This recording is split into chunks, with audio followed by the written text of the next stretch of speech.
sertifikat berkat. Oke, kita membaca 2 Petrus 1 ayat yang ke 2 Petrus 1 ayat 8, 10 sampai 11. Saya memiliki beberapa pesan firman Tuhan dan saya bertanya Tuhan, kemana arah khotbah saya pagi hari ini? Saudara-saudara, saya sedang berada di rumah sendiri, dalam arti saya sedang berhadapan dengan jemaat sendiri dan beberapa yang mengikuti teman-teman FP. Saya percaya saudara, saya sedang memberi makan dan ini merupakan tugas saya sebagai seorang Bapak rohani untuk memastikan bahwa anak-anak rohani mendapatkan asupan makanan yang betul-betul firman dari sorga, atau firman dari keluar dari mulut Allah, bukan dari kerinduan lahiriah atau manusia atau rencana atau agenda manusia, tapi betul dari mulut Allah atau dari pesan yang sesuai dengan kehendak Bapa di sorga. Dalam 2 Petrus 1 ayat 8, 10 dan 11, saya undang saudara-saudara di tempat lain ya. Saya lihat setiap baca Alkitab orang diundang berdiri. Setiap kali ayat dibaca orang diundang berdiri, itu satu sikap ya. Dan kita tidak membuatnya, mematenkannya bahwa kita harus selalu seperti itu. Tapi kalau saya ajak saudara berdiri, maka saudara berdiri dalam rangka kita menghormati pembacaan firman Tuhan. Mari kita berdiri. Amin. Ayat 8 ya, 9, 10, 11 dari 2 Petrus, dan saudara-saudara kita baca sama-sama dan sebentar Ibu Gembala akan membantu saya. Ayat 8, 2, 3. Sebab apabila semuanya itu ada padamu dengan berlimpah-limpah, kamu akan dibuatnya menjadi giat dan berhasil dalam pengenalanmu akan Yesus Kristus Tuhan kita. Tetapi barang siapa tidak memiliki semuanya itu, ia menjadi buta dan picik, karena ia lupa bahwa dosa-dosanya yang dahulu telah dihapuskan. 10. Karena itu saudara-saudaraku, berusahalah sungguh-sungguh supaya panggilan dan pilihanmu makin teguh. Sebab jikalau kamu melakukannya, kamu tidak akan pernah tersandung. Dengan demikian kepada kamu akan dikaruniakan hak penuh untuk memasuki kerajaan kekal, yaitu kerajaan Tuhan dan Juru Selamat kita, Yesus Kristus. Haleluya. Saudara mau masuk pada kerajaan kekal? Saudara mau masuk di kerajaan yang rajanya adalah Yesus? Amin. Saudara mau masuk di kerajaan Allah? Amin. Nah, kerajaan kekal ini dia tidak mulai sejak kita masuk sorga. Kerajaan kekal ini, yaitu the kingdom of God, sudah mulai sejak saudara percaya. Sebab ketika saudara lahir baru, maka saudara melihat kerajaan Allah. Sejak saudara dibersihkan oleh firman dan roh, maka saudara masuk dalam kerajaan Allah. Dan sejak saudara berjuang untuk bergumul, untuk melawan atau membersihkan daging kita, maka sejak itu kita mendapat bagian dalam kerajaan Allah. Di kesempatan lain saudara, sabar sampai Tuhan menuntun kita untuk bisa belajar sama-sama soal kerajaan Allah. Karena saya sendiri sedang belajar agar kita tidak keliru dan tidak salah memahami. 2 Petrus 1 ayat 1 sampai 11 dan ayat yang kita baca tadi ayat 8 sampai 11 adalah bagian dari pengajaran Petrus sehubungan dengan pribadinya. Ia seorang yang telah melewati proses cleansing. Katakan bersama, cleansing. Pembersihan progresif atau pembersihan bertahap yang kontinu dari seorang Simon. Dari seorang yang arti umumnya Simon adalah bulu yang terkulai, yang mudah digoyahkan, mudah diombang-ambingkan, yang tidak kokoh, tidak teguh. Kemudian dia berubah menjadi Petrus, yang artinya stone, batu. Batu yang tidak mudah diubah, tidak mudah digoyahkan, tidak mudah dihancurkan. Artinya dia memiliki kestabilan, ya, keteguhan, dan satu sikap yang tidak dapat mudah digoyahkan. Seorang Petrus, saudara garis bawahi, Seorang Petrus yang pernah berjalan di atas air. Seorang Petrus yang pernah memberi penyingkapan siapa Yesus, ya. Siapa Yesus? Saya percaya saudara-saudara, saudara sudah melihat bahwa Petrus ini bukan orang biasa. Petrus ini bukan orang gampangan. Ini Petrus bukan murid gadungan, ya. Ini Petrus bukan murid seperti murid pengkhianat. Petrus bukan seorang murid yang karbita, tetapi Petrus adalah betul-betul murid yang sejati, karena sampai akhir hayat hidupnya. Bahkan lebih hebatnya lagi, kalau Yesus salib di kepala di atas, di Roma Petrus salib kepala di bawah. Itu satu tindakan yang membuktikan bahwa proses cleansing, proses yang membentuk Petrus benar-benar sukses dan betul-betul telah menjadi teladan. Contoh ini saya syukuri saudara-saudara, karena kita punya Petrus, ya.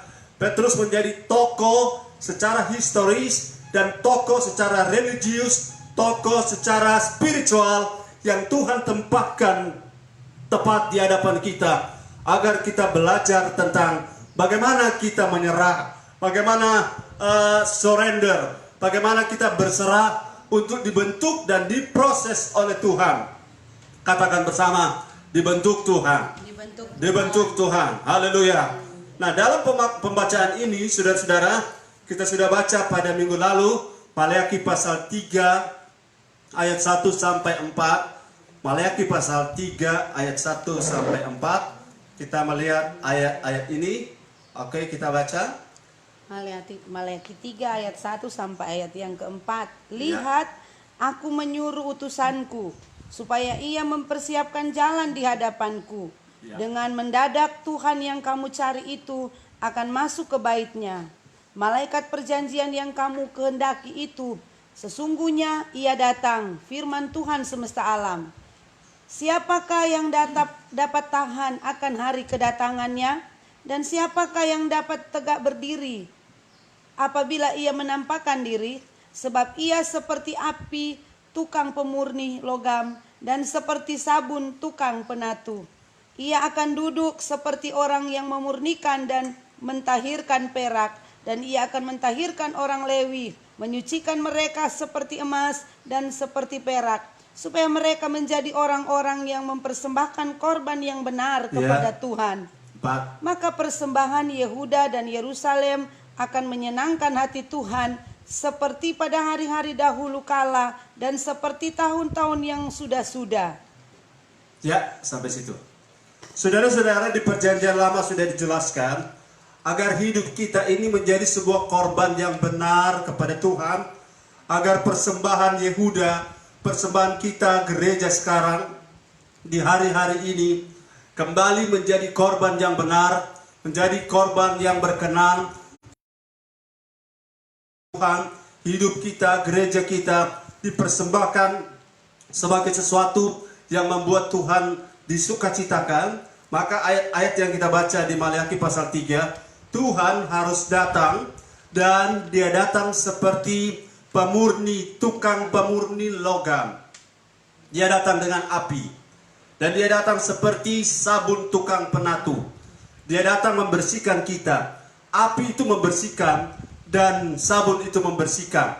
Api untuk logam dan sabun untuk pakaian.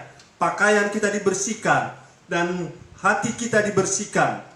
Kualitas hidup kita menjadi cleansing, menjadi clean, karena cleansing yang dilakukan oleh Allah Bapa sendiri. Nah, saudara, Petrus mengalami ini dalam rangka agar hidup Petrus dan juga dalam rangka agar hidup saudara, hidup kita sama-sama menjadi korban. Roma 12 ayat 1, menjadi persembahan yang kudus dan berkenan kepada Tuhan. Karena cleansing ini adalah proses yang tidak dapat kita hindari. Kita tidak dapat melarikan diri dari proses pembersihan Tuhan, dan kemudian kita berharap kita layak di hadapan Tuhan. Kita tidak dapat menghindar dari disiplin pembentukan dan pembangunan yang Tuhan lakukan, dan kemudian kita berharap kita akan mengalami kerajaan sorga. Saudara lihat dalam Roma pasal 12, sama-sama yang ada di studio ini kita sama-sama membaca Roma pasal 12 ayat 1. Semuanya membaca Roma 12 ayat 1. Sudah dapat? Bilang amin. Amin. Saya belum. Tunggu sabar. Roma 12 ayat 1. Sama-sama kita baca. 2, 3. Karena itu saudara-saudara, demi kemurahan Allah aku menasihatkan kamu supaya kamu mempersembahkan tubuhmu sebagai persembahan yang hidup, yang kudus, dan yang berkenan kepada Allah. Itu adalah ibadahmu yang sejati. Haleluya. Kalau saudara belajar kitab atau surat Roma, pasal 1 sampai 11 adalah cerita tentang bagaimana Allah menyatakan kemurahannya untuk menyelamatkan kita secara cuma-cuma. Tapi kalau saudara belajar pasal 12 sampai pasal terakhir, itu adalah pasal tentang Tuhan sudah beri kasih karunia, sudah beri keselamatan. Tapi pasal 12 dan seterusnya, di sana salah satu ayat yang terkenal di pasal 12, jangan balas kejahatan dengan kejahatan. Itu adalah proses cleansing, proses pembersihan, agar kasih karunia yang dikaruniakan pada kita tidak menjadi sia-sia. Jadi Petrus, saudara-saudara renungkan baik-baik, seorang Petrus yang mega bintang di Alkitab, kalau pakai istilah begitu ya. Dia seorang yang sangat terkenal, tetapi dia juga, jadi berarti saya juga, saudara juga harus melewati proses pembersihan yang dilakukan oleh Tuhan. Saya bilang pada tanggal 5 April kalau tidak salah dalam khotbah yang sama pada seri bagian pertama, kalau saudara sedang dibentuk oleh Tuhan, kalau saudara sedang diproses oleh Tuhan, jangan marah, jangan kecewa, jangan ngambek maraju, jangan saudara stres, karena setiap kita Allah tahu membentuk kita dengan caranya. Dan ketika Ia membentuk kita, pencobaan-pencobaan yang kita alami tidak pernah melebihi kekuatan, tidak pernah melampaui batas kemampuan saudara. Tetapi intinya, mari kita harus terus berserah agar Simon berubah menjadi Petrus, Abraham berubah menjadi Abraham, Yakub berubah menjadi Israel, dan Saulus berubah menjadi Paulus. Kita berubah menjadi seperti yang Tuhan mau. Proses yang pertama pada tanggal 5 itu saya sudah bagikan bahwa cleansing pertama, Petrus dihardik oleh Tuhan karena dia waktu Yesus mau ke Yerusalem, dia menghalangi Yesus dan dia menempatkan agenda pribadinya lebih daripada agenda Bapa di sorga. Yesus, saudara-saudara, ditarik oleh Petrus ke belakang dan kemudian dia mengatakan, tidak, engkau tidak akan ke Yerusalem. Agenda Petrus adalah agenda yang masuk akal dan agenda yang manusiawi, tapi agenda Bapa berbeda. Sebab Yesus harus ke Yerusalem agar dia mati di sana supaya kita sekarang ini boleh masuk surga. Haleluya. Ketik haleluya, puji Tuhan. Sekarang kita sudah punya hak masuk surga.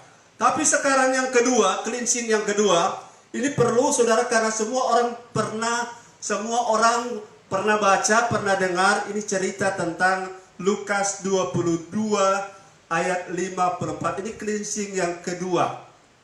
Kita baca. Lukas pasal 22 ayatnya yang ke-54. Lukas 22 ayat 54 sampai 62 ya.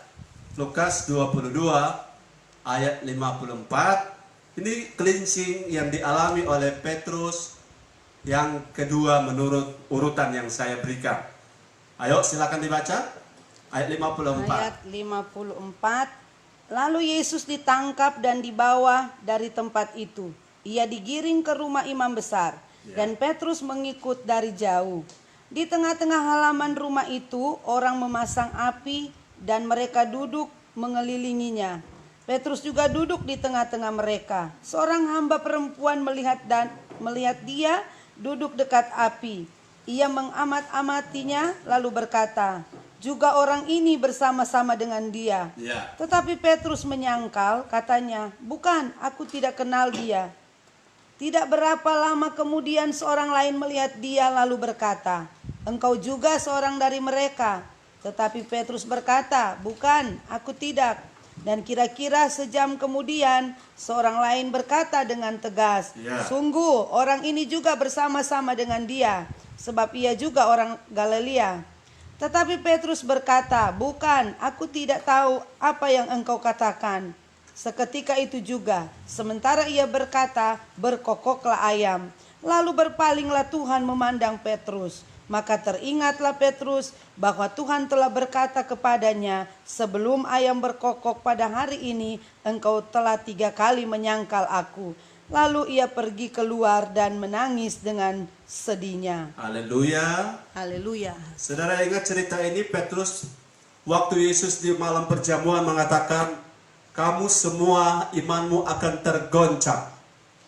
Kamu akan tergoncang imanmu." Tapi Petrus bilang, "Sekali-kali aku tidak, Tuhan.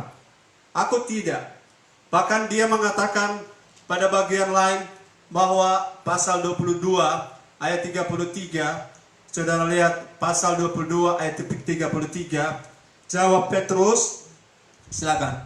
Ayat yang ke-33, jawab Petrus, Iya. "Tuhan, aku bersedia masuk penjara dan mati bersama-sama dengan engkau." Aku bersedia masuk penjara dan bersedia mati bersama-sama dengan engkau. Saudara, saya ingin bicara soal cleansing yang kedua, adalah soal Petrus punya statement iman. Hati-hati saudara, kata-kata kita kadang-kadang kelihatannya kita sedang beriman. Tapi kata-kata iman itu ada standarnya, ada ukurannya.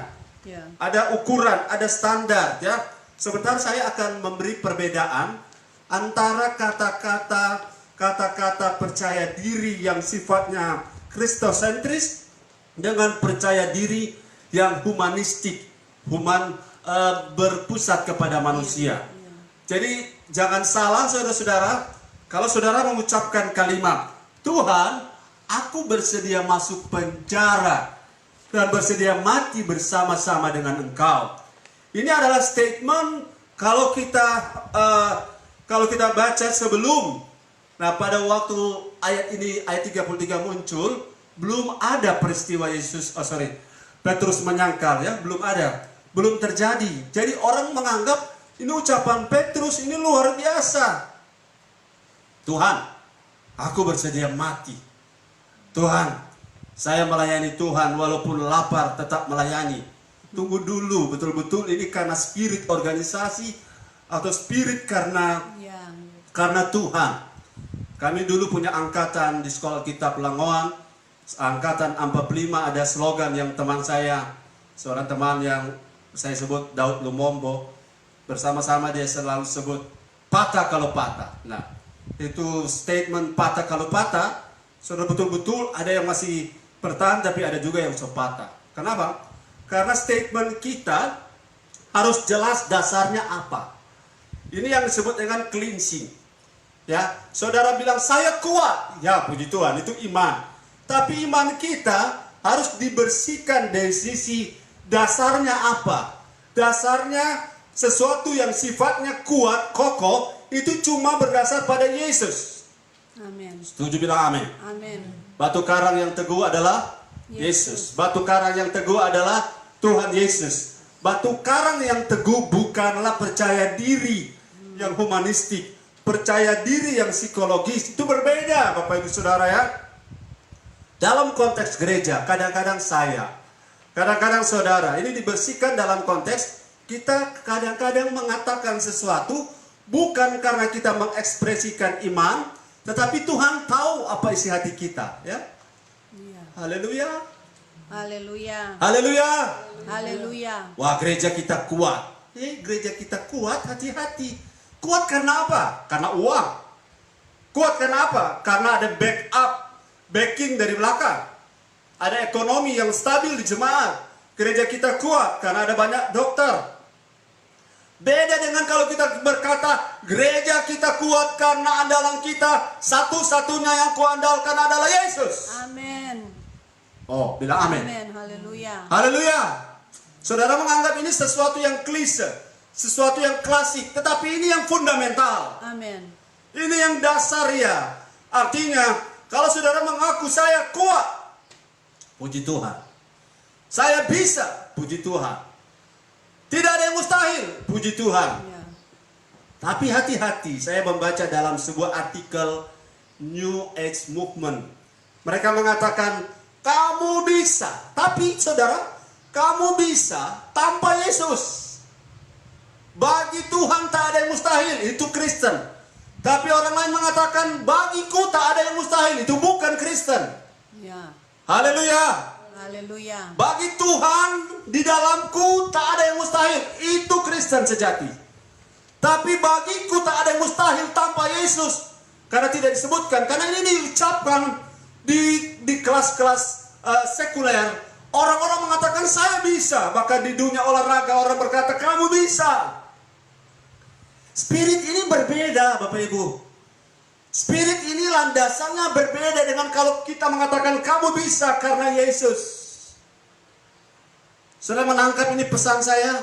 Ya, amin. Saya menangkap pesan ini bahwa iman kita seperti Petrus, kalau tidak didasarkan pada Yesus, pada pengenalan siapa Yesus, kalau tidak didasarkan pada kekuatan Yesus, maka ini yang disebut dengan, mohon maaf ini istilah agak arogan, ini yang disebut dengan sombong rohani.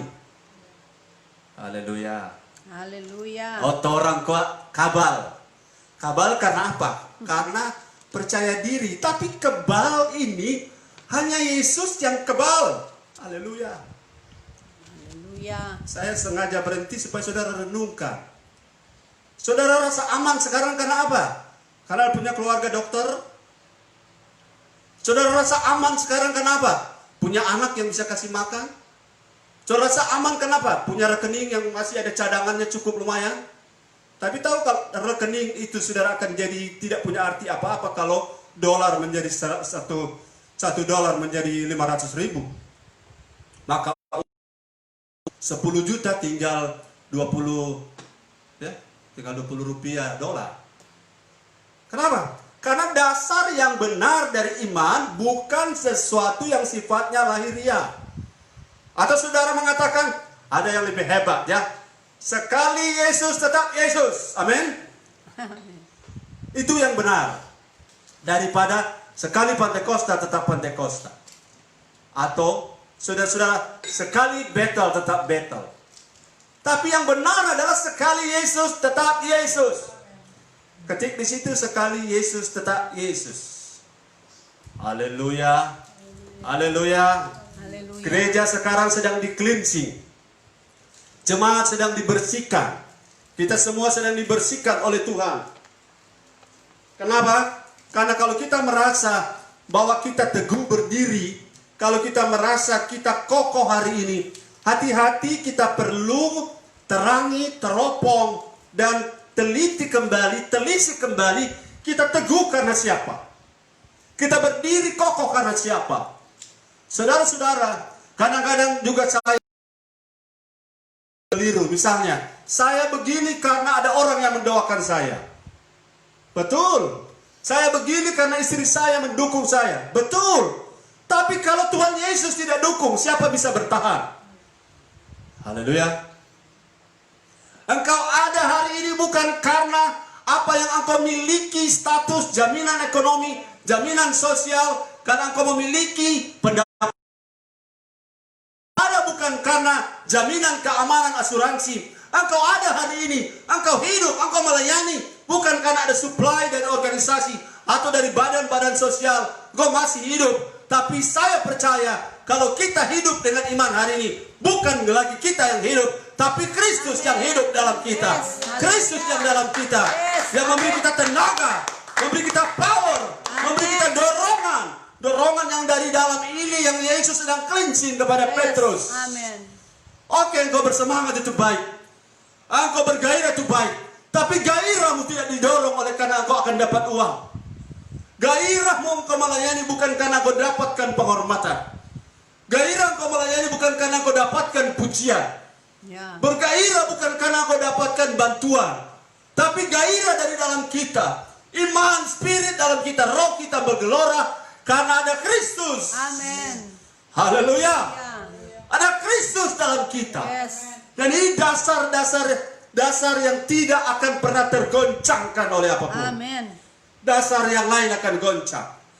Dasar yang lain akan roboh. Dasar yang lain akan ambruk. Dasar yang lain akan tunggang langgang lari ketika bertemu iblis. Tapi kalau bertemu dengan Yesus, kalau motif kita Yesus, dasar kita Yesus, kita menyatakan pernyataan iman kita karena Yesus. Haleluya. Saudara, perkataan New Age Movement itu adalah sesuatu yang perlu kita perhatikan hari-hari ini. Jangan sembarang percaya kalau orang bilang saya kuat hari ini, saya bisa. Tanya, kamu bisa karena apa? Kalau kamu bisa karena Yesus, kamu orang Kristen.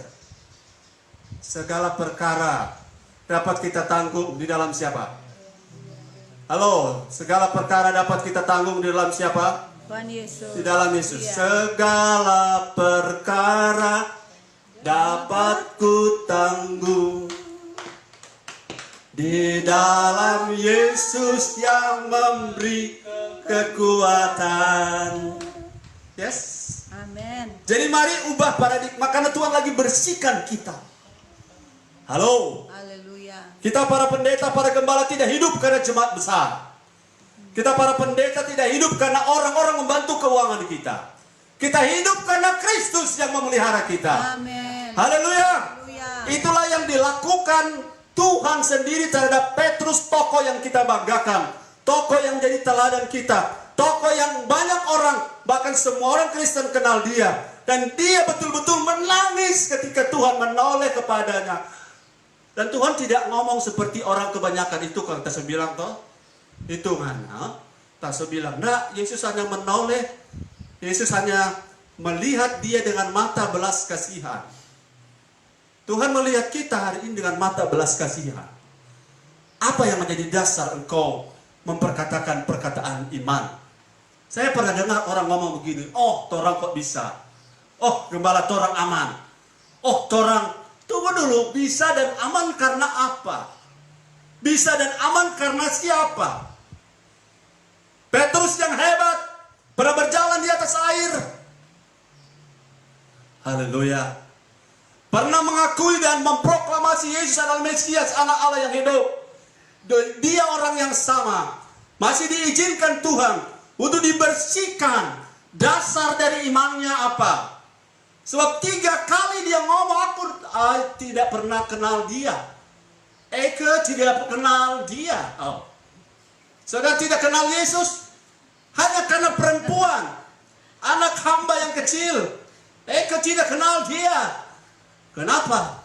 Kenapa? Karena waktu dia ngomong pertama, dia bukan ngomong karena Yesus. Ya, betul. Karena memang Petrus adalah murid yang tervokal, yang paling maju. Mungkin otak yang paling maju mungkin Petrus. Dia mungkin dominan. Dia pernah berjalan ulang lagi, berjalan di atas air. Murid yang lain, bahkan Paulus, waktu tenggelam kapal di Laut Tengah, Paulus tidak berjalan di atas air. Mohon maaf, Paulus di sorga. Ya, tapi Petrus pernah berjalan di atas air.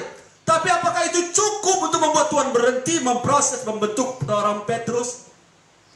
Saya percaya saudara jemaat GBT Berias New Life Manado, dan semua orang yang mendengarkan firman ini, saudara oleh Roh Kudus akan dibukakan satu wawasan baru, pencerahan baru, penerangan baru, cakrawala baru, satu understanding baru, di mana saudara akan memahami kembali, ternyata iman kita tidak boleh berdasarkan karena percaya diri saja. Tapi kita percaya diri, kita harus letakkan secara proporsional. Amin. Harus di atas batu karang. Yesus berkata, di atas batu karang ini, di atas pengakuan Petrus yang mengatakan Yesus Kristus, Mesias, anak Allah yang hidup, satu-satunya andalan, satu-satunya harapan, satu-satunya kekuatan, satu-satunya Allah. Dengan dasar itu, Allah mau tidak berkuasa atasnya. Allah mau tidak bisa mengganggunya. Allah mau tidak bisa memperak-perandakannya. Apalagi cuma binatang virus itu. Haleluya. Jadi saya percaya dasar kita harus benar. Kalau kita mengucapkan, oh gembala, apa kabar? Saya telepon, dahsyat luar biasa. Karena apa? Oh, karena Yesus. Oh, kita tahu sekarang. Ada Alan. Ngana kuat sampai hari ini karena apa? Karena Tuhan Amin. Yesus. Haleluya. Kamu kuat sampai hari ini karena siapa? Mana dia? Amin. Amin. Karena satu waktu Haleluya. Eci akan pergi, Mama akan pergi. Kita tidak akan selalu sama-sama. Ya. Tapi kalau kita tidak punya Yesus, kita akan roboh. Ya. Kita akan runtuh. Oke, 10 tahun lalu engkau berteriak, aku bisa, aku hebat. Bagus. Tapi perbaiki dasarnya sekarang. Perbaiki motifnya. Bahwa kita kuat. Kita bisa. Karena dasarnya adalah Yesus Amin. Kristus. Haleluya. Semua kebanggaan, semua kebanggaan, semua kemegahan, semua yang namanya confidence, self-confidence without Jesus is nothing. Semua kebanggaan, semua kemegahan, semua kepercayaan diri tanpa Yesus, semuanya tak ada maknanya apa-apa. Tak ada artinya. Jadi hari ini taruh di pikiran, taruh di hati, saya ada karena Yesus.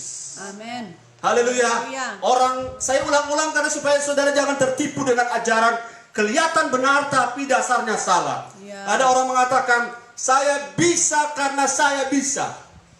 Tidak, saudara, kita bisa karena Yesus bisa. Yes. Saya bisa karena Yesus yang membackup saya. Ya, amin. Kemudian ada orang yang ulang lagi.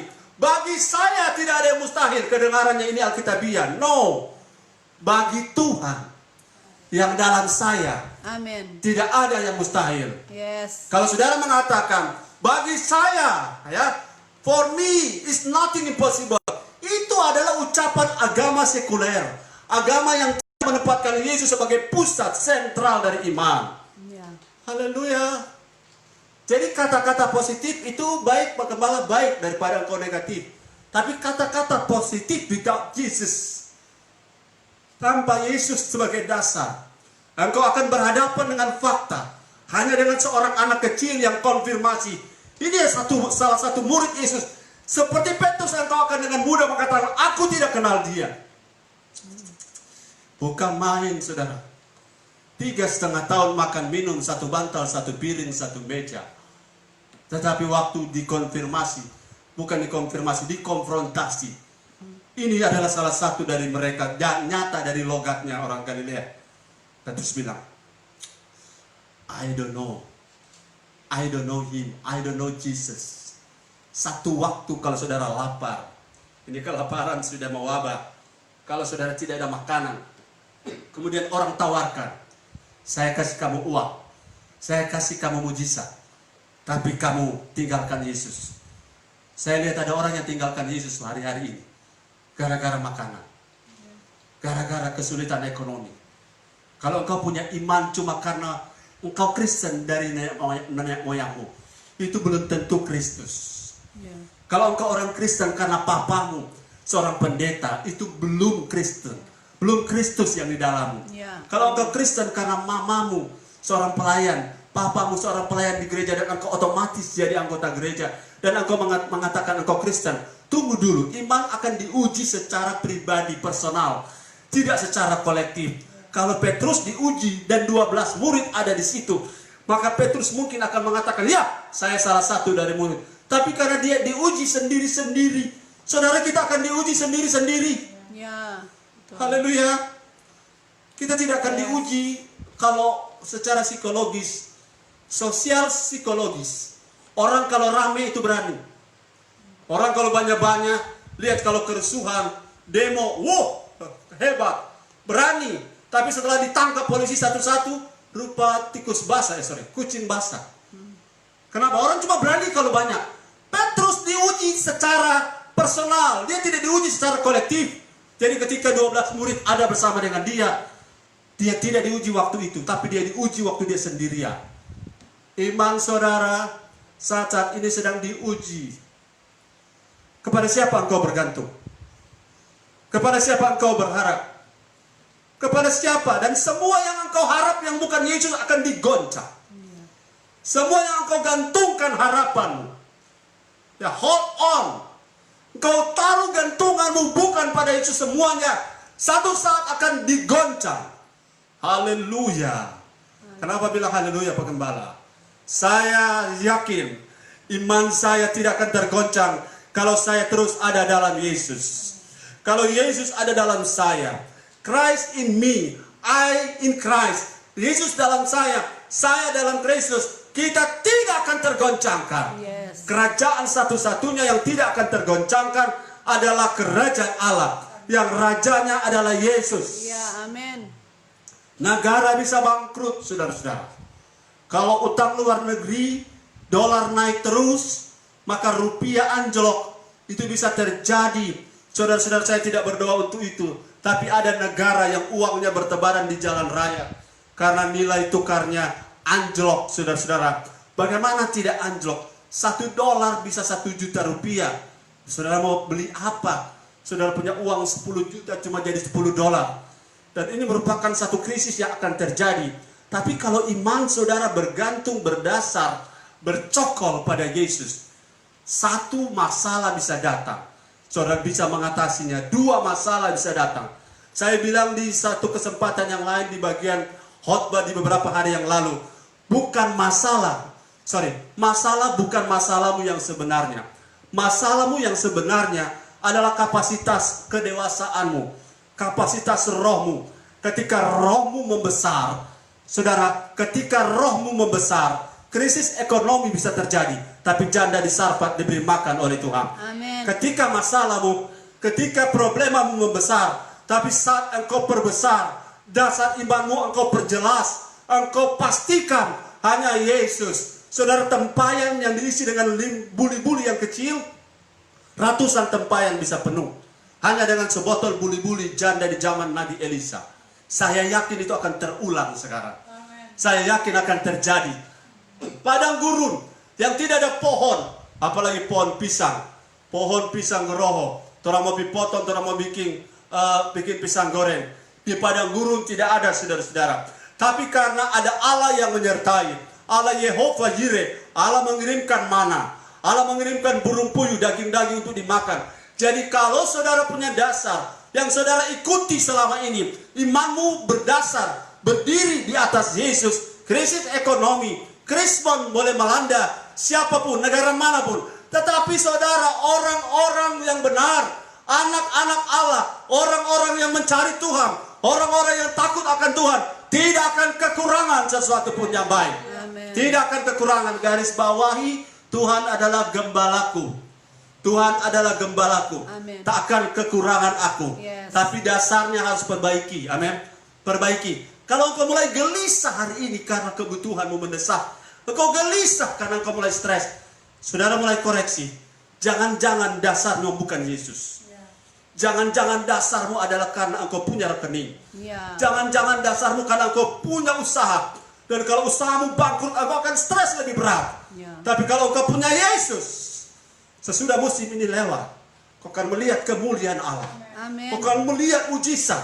Ya. Jangan kecewa kalau Tuhan sedang bentuk kita. Sebab lebih baik jatuh di atas batu daripada jatuh ditimpa batu. Lebih baik kita dibentuk di tangan Tuhan Ya. daripada kita remuk di tangan Tuhan. Karena kita keluar dari kehendak Allah.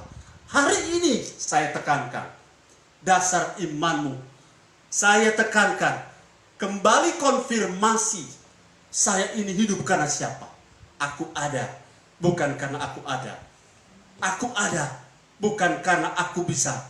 Aku ada, bukan karena ada orang-orang sekitar yang mendukung saya. Tapi aku ada karena Kristus hidup di dalam aku.